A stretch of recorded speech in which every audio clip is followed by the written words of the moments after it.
Bonjour, aujourd'hui je vais vous expliquer comment utiliser les comptes rendus métiers DSN pour fiabiliser vos déclarations adressées à Carcept Prévoyance. Nous mettons à votre disposition sur NetEntreprise un document que l'on appelle compte rendu métier DSN ou plus simplement CRM. Il précise en premier lieu le statut de votre déclaration. DSN accepté, DSN accepté avec correction à apporter, ou encore DSN rejeté, et éventuellement des informations sur le paiement.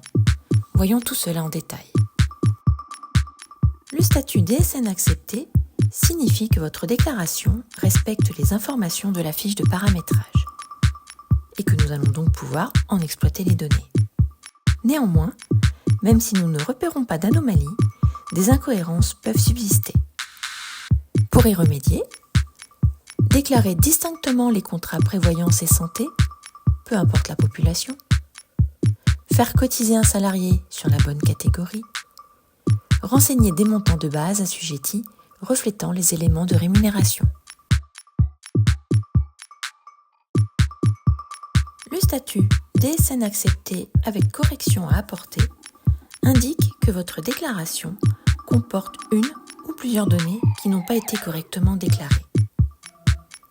Les CRM font ressortir les anomalies qui peuvent concerner les codes délégataires, les références contrats, les codes population et leur cohérence avec les références contrats associées, les codes options, les bases assujetties ou encore les cotisations établissement. Ces anomalies peuvent bloquer l'intégration automatique de vos DSN dans nos systèmes. Temps de traitement allongé,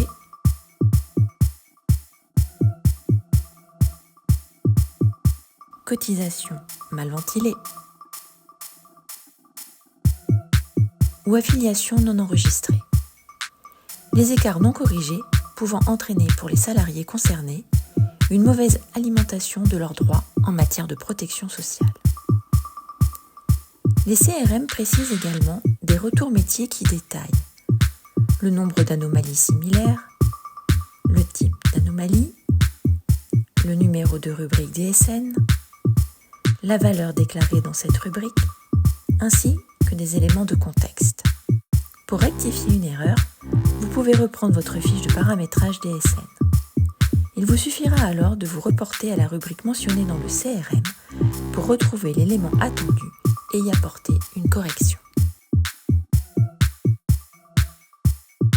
Si votre DSN a comme statut DSN rejeté, cela signifie que nous ne pouvons pas intégrer votre déclaration. Deux cas sont ici possibles. Premier cas, nous n'avons aucun contrat en vigueur. Vous devez alors avant tout vous rapprocher de votre interlocuteur commercial et ne pas envoyer de DSN avant la mise à disposition de la fiche de paramétrage. Second cas, une absence de code délégataire. Les contrats de l'entreprise peuvent être gérés par un autre centre de gestion. Vérifiez alors votre fiche de paramétrage et ajoutez le code délégataire dans votre logiciel de paie. Le compte rendu métier vous communique aussi des informations supplémentaires. Si votre DSN comprend un règlement par prélèvement CEPA, le CRM confirme le montant du prélèvement. Il s'agit d'une simple information. Nos comptes rendus métiers DSN peuvent vous être très utiles pour fiabiliser les données de vos DSN. Pensez donc à les consulter depuis votre tableau de bord NetEntreprise ou depuis votre logiciel de paye si celui-ci le permet. Et n'oubliez pas qu'une DSN bien paramétrée, c'est l'assurance que vos informations transmises soient bien prises en compte. J'espère que cette vidéo vous a été utile. N'hésitez surtout pas à la liker pour nous le faire savoir. Je vous remercie de votre attention et vous dis à très bientôt pour un nouveau conseil DSN.